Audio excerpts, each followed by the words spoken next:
ladies and gentlemen. Thanks for joining us today. My name is Daniel White. I'm the Sales Director at Consort Insurance. Well aware we're at the last session on the second day, so yeah, thanks for putting some time aside to join us for this. So I'll just jump into the agenda, cover off the things we'll be talking about. First and foremost, just a little bit of an introduction as to who Consort are and our experience in the sector.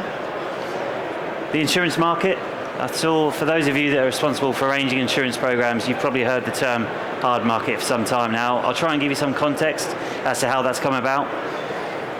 And then professional indemnity, really the hot topic in the sector now, and it probably still will be for some time. So touching upon what the policy basis is, the limits of indemnity, and the claims basis, because that's a really crucial part of a PI program to understand how that differs.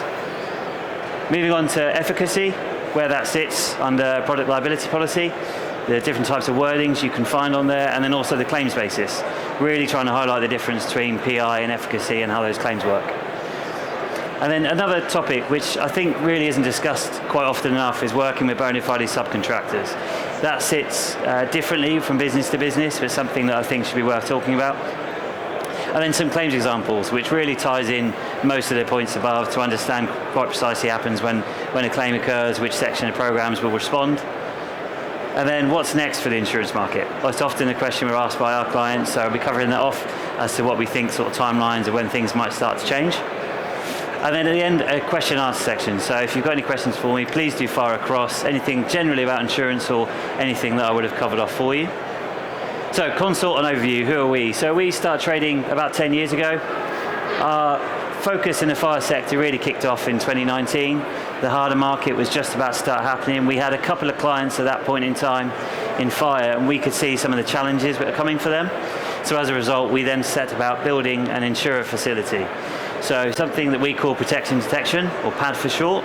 That's an exclusive facility we developed with A-rated insurers to cover for the insurance requirements of ASFP members, FIA members, and generally fire protection businesses, passive fire engineers, suppliers, manufacturers, all sorts. And then we joined the ASFP and FIA as their insurance advisor in the last couple of years. So some of the content I'll be going through today, I've also delivered a number of webinars for those associations, as well as the IFE and the FPA. So there is some new content, but also revisiting some of that as well. So the insurance market, to give you some idea here. So the insurance market really is most like other markets, and we go through cycles. And the cycle we're in now is this harder market. The UK insurance market really has been seen as quite a buoyant investment opportunity for foreign investors, and essentially that means people, foreign investors, putting forward capacity money for insurers to write business, and they are keen to do that in the UK for a couple of different reasons. First and foremost, lack of natural disasters. If we compare ourselves to the likes of the US economy, obviously much smaller, but the principle being that we are somewhat similar to them, we don't have anywhere near. Following those recommendations being made, a number of response groups were set up that were designed to take the recommendations from that report and act on them. And one of those groups that was formed was the Competency Steering Group, or CSG. That was formed from 150 members of industry, and amongst other things has driven production of standards and guidance around competence management in the built environment. Importantly, the report that they produced at the end of their research phase in October 2020 highlighted that we must continue momentum towards implementing change without delay. And that really set out a challenge to industry to take on board the issues with competence that had been identified through the Hackett report and through the Setting the Bar report, and take ownership of those and find solutions for them moving forward. A couple of years ago, essentially the government decided to rewrite the rulebook for insurers as to how they calculate their compensation claims. So all of the reserves that insurers have built up over time, agreed that were suitable levels, were completely thrown out, and all of a sudden insurers had to save considerably more money than they had to before. You then also got changes in legislation, something that insurers can't account for, and then also events in the UK. And for the fire sector, the most prolific event was obviously Grenfell there. So those are things that insurers can't account for, and when those things start to happen, we see a reduction in capacity. So some insurers withdraw entirely from the market. Those that remain generally might increase their rates, And when they increase their rates, we then get a much harder market, is where we find ourselves today. And that's the part of the cycle that we're in. Insurance market cycles are somewhat predictable. The last one was in the early 2000s. We'll certainly see another harder market, probably another 15 years away. But we've got lots to go through first. So, professional indemnity. I'll just start with the basics of the policy. So, what is it? It covers your legal costs and expenses incurred in your defence, as well as any costs that may be awarded if you're at the claims of negligence, errors or omissions made by your client. And it's not always obviously the case that a claim will materialise, but we can't control what someone alleges. So a professional indemnity policy, it is a contract, it's an insurance contract. It guarantees that the insurer will pay out in the event of a set of circumstances occurring. Those set of circumstances occurring are not just the claim event. So it's not just when something's gone wrong. You need to act correctly after the loss to make sure your insurer will respond on your behalf. And that's what we refer to as claims conditions.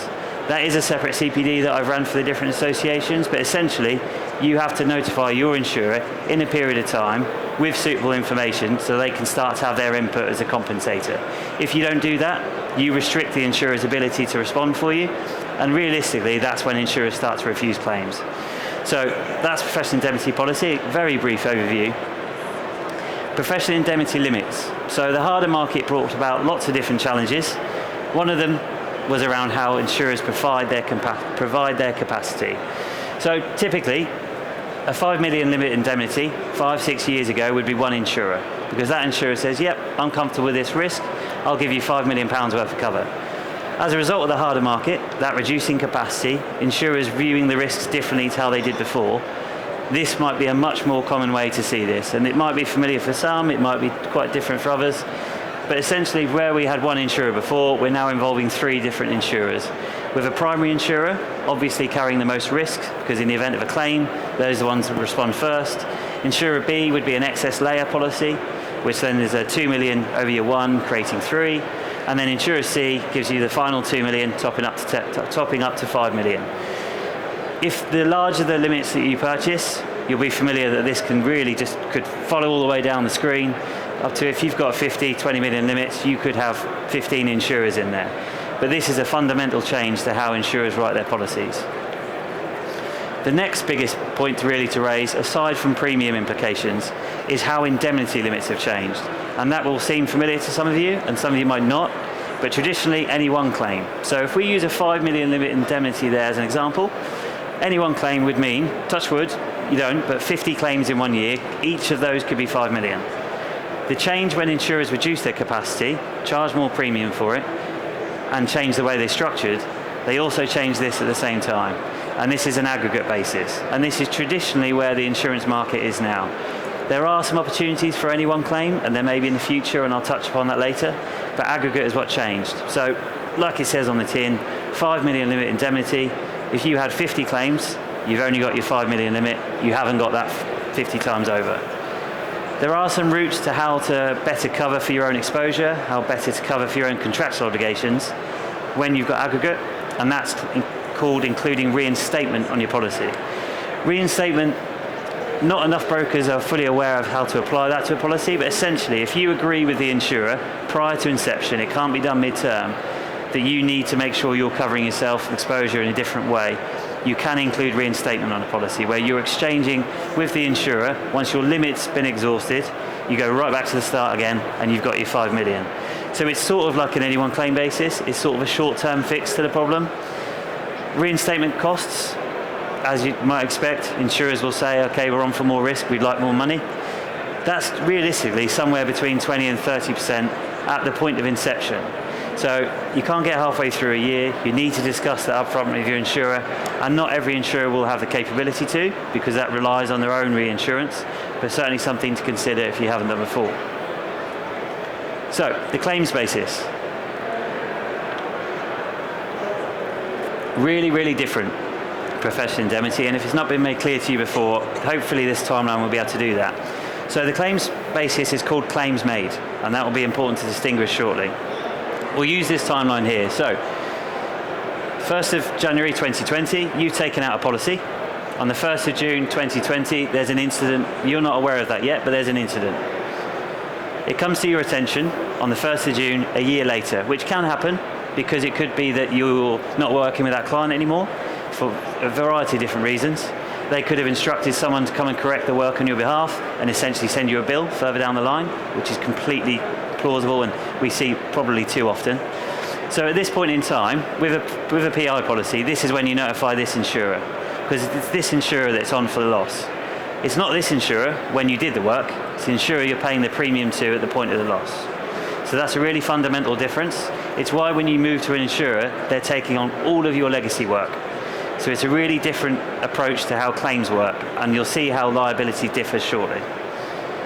Retroactive date. So this is a really simple on the front page of your insurance schedule, second page, should be one line. Retroactive date essentially means the date you first started purchasing PI, because it gives you cover back to that point. It can also be when there's been transactions in business, mergers, acquisitions, that date can change. You'll see on the policy, sometimes you'll see something called, you'll see none as a statement. None can either mean that your broker has negotiated not to have a retroactive clause and you're covered back indefinitely. But from time to time, we do see that a broker has failed to negotiate or failed to declare to the insurer what this date is. So if you've got none showing on insurance schedule, it would be our advice to make sure that your broker has had the discussion with your insurer to say, we're applying none because all retroactive cover is there, or they've neglected to tell the insurer when you first purchased the policy. Because if it is none, and they haven't told them the first date of purchase, and this incident occurs, you won't be covered for it. So this needs to have happened on your policy. It doesn't cost more money, it doesn't cost a lot of time, it's a simple process for a broker to do, but occasionally it can be overlooked. So contractual obligations, this really is a much larger topic than what I'll be able to give it time for here. But because of this legacy basis, the idea claims made, contractual obligations are crucially important. So when you purchase a PI policy, you're contractually obliged to purchase that policy, generally speaking, for up to 12 years after completion, because of the claims made basis. So over time, your risk diminishes when you've completed the work, granted, but you've still got a contractual obligation to keep purchasing. That poses lots of different problems. One of the problems it poses is premium. The premiums have increased so much in recent years that if you're still needing to purchase that limit for 8, 10 years, 12 years after the contract's finished, something to consider. The other thing is that insurance responsibilities within a business can change quite often. You know, I deal with one client over a space of 3 or 4 years. It could easily be 2 to 3 different people I might deal with. When someone new picks up the insurance handling, they might think, okay, we don't need a 20 million PI limit anymore because all of our contracts only say 10. And to reduce our costs, we'll look at reducing that limit without being aware that historical works needed a much higher limit. So just something to be mindful of, that the contractual obligations remain for a long time, worth reviewing, and if it changes hands within the business, making sure people are suitably informed. Your broker should be able to do that for you, but it's certainly an internal process to consider as well. So, efficacy. So what is efficacy? So it's a similar principle here, legal costs and expenses incurred in your defence, as well as any costs that may be awarded. But this is where it differs. So it's claims for losses or damages that may arise as a result of a product or service failing to perform its intended function. That final phrase there, failing to perform its intended function, is absolutely crucial. The insurance market, we don't do ourselves any favours from time to time because we use different names for different things. It's hard for our clients to keep up. Failing to perform its intended function is efficacy. You might see it as just failure to perform. You might see it as inefficacy. All of those things essentially mean the same thing. It's just different language used, but something to be mindful of for it. So, how that appears on policies can be very different again, and really not covering ourselves in glory with how we challenge people with that sometimes.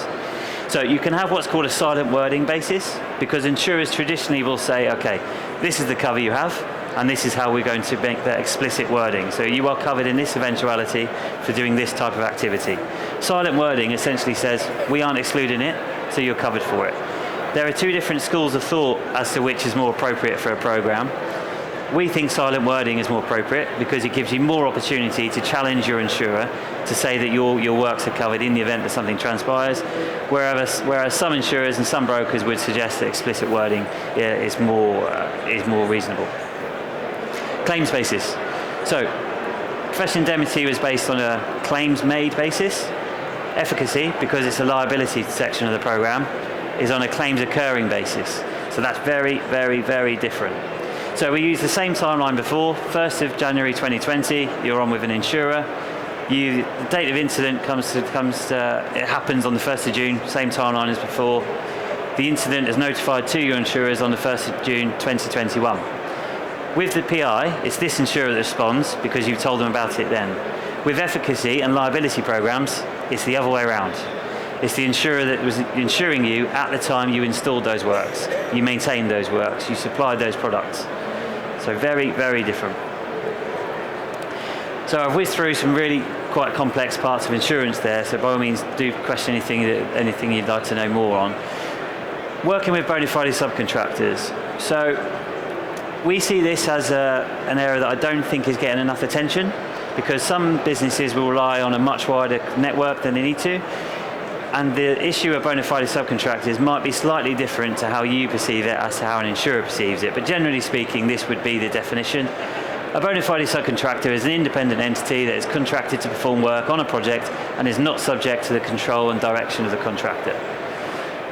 And then this on the side dips into more detail, because you've got labour-only subcontractors, someone that essentially is on site, they're under your direction, they're using your materials, they're probably using your tools, so you've got a different responsibility there. So here's a bit of a checklist that we put together for our clients to say, okay, let's just double check that we're defining these in the right way to make sure where we're transferring risks to the subcontractor for the work that they're completing. Within your insurance programs, where you are working with bona fide subcontractors, the principle being that they are insured for the work that they're doing. So when a claim happens, your insurer responds to pass that. That's all right. You're passing on the responsibility to the next insurer. As a result of that, insurers apply this to a policy. And again, this is where we don't think this is paid quite enough attention for two particular reasons. You need to make sure you're checking insurances, and no doubt that happens as part of your associations, accreditations, all the things you have to do. But then you also need to make sure cover for the work to be undertaken. That couldn't be any more important for the fire sector, because efficacy that sits under the liability program is precisely what I'm referring to here. If you're an active fire protection business and you're bringing in passive, you'll need to make sure that they've got 5 million, but are they covered for the work to be undertaken? And that means efficacy. And the challenges for that are really difficult, because where you're bringing in subcontractor, they might be a smaller business, might be 5 people in the business, so their opportunity to purchase the right limits of cover, the right sections of cover, can be limited. And there's a number of reasons why, and these are the reasons why. So, lack of understanding. You don't know what you don't know. The opportunity to learn from a broker is paramount, but when you find smaller subcontractors, when they start out, they might go online. We see policies from the likes of Direct Line, because you can sit on a computer and get a quote for 800 quid and it feels like you've fulfilled your obligations, but actually you don't know where to add the sections of cover. And more often than not, almost entirely all of the time, the online offerings that you find won't be able to offer that level of cover for a fire protection company. Cost implications. It costs more for the right cover, it's a simple fact, but when people are purchasing policies online, to find the right advice will cost more. Finding cover, like I've said, online options are rife. You can find cover on Money Supermarket in principle, but finding the cover, finding the right broker.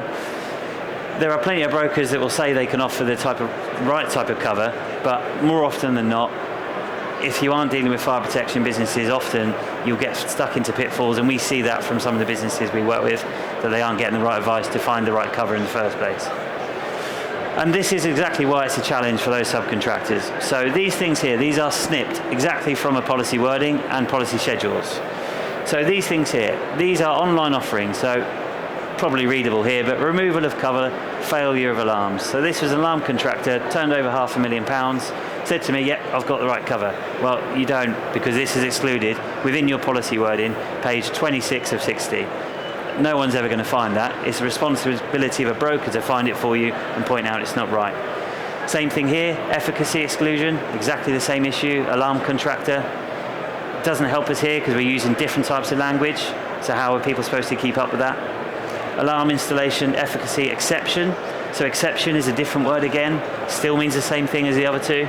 This was in a policy schedule quite near the front, but again, you have to find it. And then this one was my favourite, really. So policy endorsement. In respect of your alarm installer's business, you can only work here, here, here, and then right in the funny little line at the bottom, the failure of the product. The exact thing the people need to be insured for is then tucked away at the bottom of an obscure part of a policy wording and policy schedule and leaves massive pitfalls for people. And this isn't just a subcontractor at risk here, it's your own business. If you're employing a subcontractor and these are their insurances, your insurer says to you, check their insurance, make sure it's right, but if these apply, they aren't right. Your insurer won't say, okay, well, we'll pay that claim. They'll say this was your responsibility as well to check this. So lots of pitfalls, and you should be getting support from your broker on this kind of thing too. So claims examples. Which sections of cover are most likely to respond here? These are real claims. So what important things to consider, what the insured is alleged to have done, because it's not always necessary that you've done these things, and what specific costs are being recovered. So scenario 1, insured contested the installation methods of the lead contractor requirements. So genuine claim here, so there was BS 5839, the lead contractor was suggesting installation methods that the subcontractor didn't think were suitable for putting the building at risk and life at risk. So alleged their breach of contract. The cover to respond was professional indemnity, because it's the legal costs, it's the defence costs.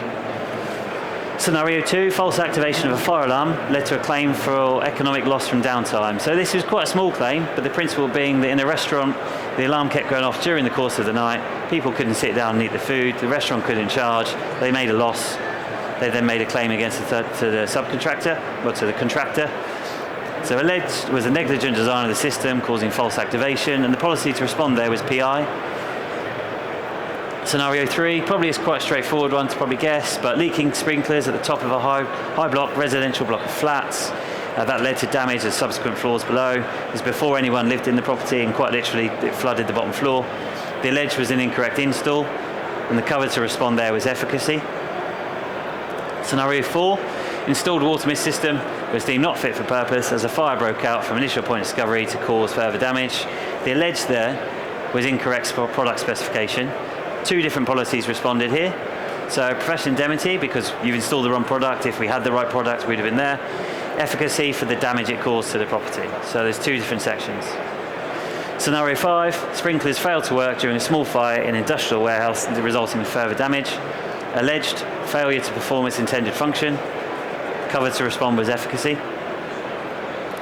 And then a final point on claim, and really a final point that I could probably say almost on every slide, is that you cannot control what someone's going to claim for. You can't control what they're going to suggest is your fault, even if it falls way beyond the remit of the works you completed.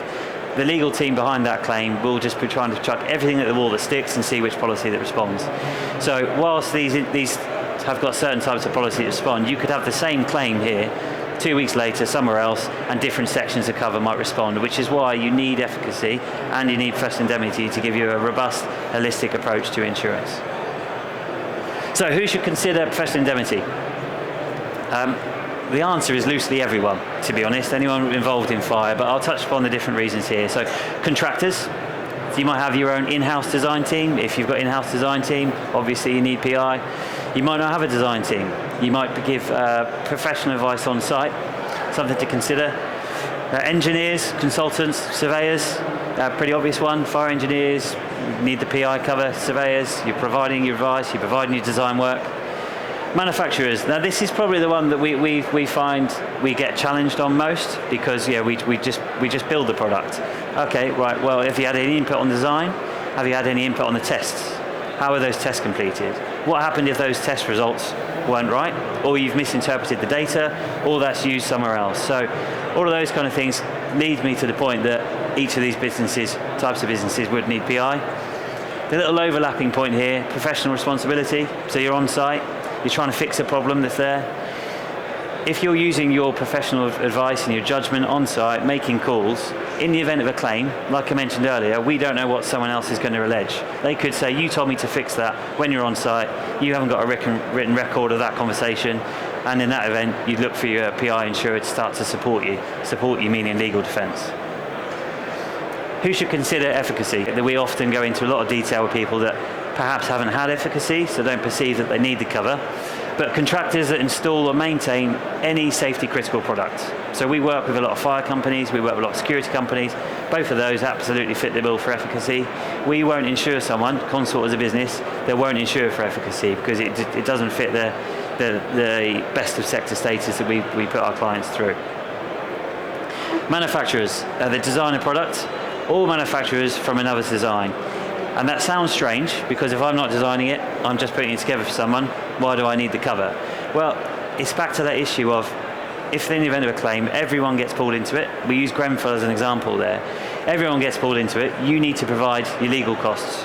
You need to provide your time. You need to be able to pass that claim further on. And the only way you can do that is putting forward legal teams. So manufacturers that manufacturing from another's design, I would certainly say consider efficacy, build that into your program. And then thirdly, again, somewhat contentious sometimes, suppliers or distributors of safety critical products. It's the same reason I've just mentioned there really. In the event of a claim, you need to be able to say, this isn't our problem. We're going to pass this further down the line. But the only way you can do that, legal teams, costs, and these don't happen quickly. You'll be involved in that chain for 6 months. You could be involved with it in 3-4 years. All of that costs time, costs money. And then the final point, this is really what I try and challenge people with, is when any one of these categories says, we don't need efficacy, we haven't had it, we never had it, don't think it's important for us, our clients, we don't think we need it or think we've got enough insurance. But the question to pose is in the event of a serious incident and your product, and I'll just pick a random safety, fire curtains, if your fire curtain product fails to perform its function, it doesn't come down, that leads to a loss of life or injury or damage to property, who will your clients expect to respond there? Will they come to you and say, why didn't that work? Yes, they will, of course they will. And if your insurance isn't ready to respond because you haven't got efficacy, that will be an uninsured loss. That's all of your responsibility then. Your insurer won't provide you any defence costs, they won't provide you with anything because they'll say, right, you haven't got the right cover. So, important question, if you haven't got it, what would your clients think if something went wrong with the products that you supplied or you manufactured or you installed or you maintained? So the insurance market, what's next? Really, the way the insurance market changes is when we get new capacity. We have new insurers coming to the market that say, right, we think it's suitable to be in this space. If we use PI as an example, for a number of years now, there's been one main primary insurer that has the most capacity. As of January this year, that started to change. So we've been working with a couple of primary insurers that are now considering more and more capacity to the market. It's also true on the excess layers. So earlier when I was showing the tower that sat somewhere around there, the 2 over the 1 and then the 2 over the 3, these different ones, we get more and more capacity there now. And that's essentially PI insurers saying, right, I think I want to have a go in the market, but I'm not ready to be the first one at the top. So I'm going to edge my way in. And we've had more capacity put forward just in the last 3 months than we would have really expected to see only 6 months ago. So it is changing quickly. The next stage, and we're not there yet, the next stage is where the rates start to reduce. At the moment, we've gone through a horrible point where premiums were here and they've gone all the way up here. We're now at a point where we think we've got consistent rates in the market. So we're not looking at rate increases. Insurers are saying, okay, I'm reasonably happy with where my premium is. But the only way that changes over time is we get more of the big fish. They come into the market. The only way they can win the premiums, win the policies, is by lowering the premiums. So we will see some rate reductions. Everyone asks me when.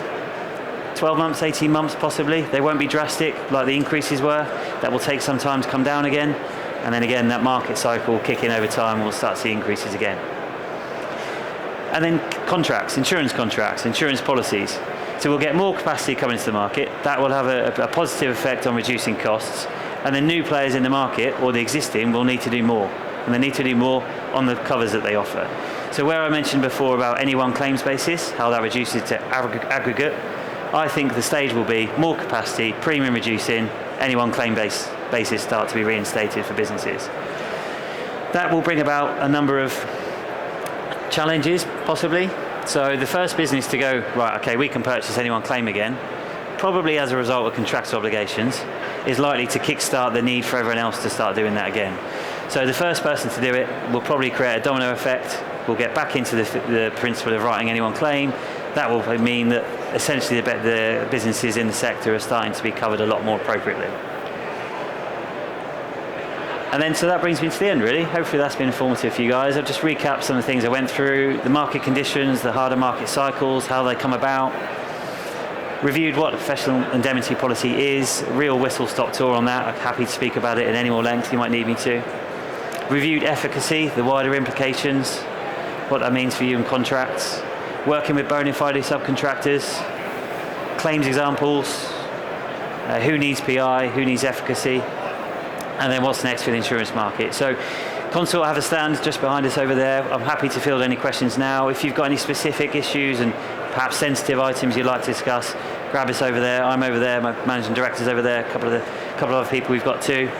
But any questions at all from anybody that wants to pick my brains? No? Okay, brilliant. Well, thanks for your time, everybody. Cheers, thank you.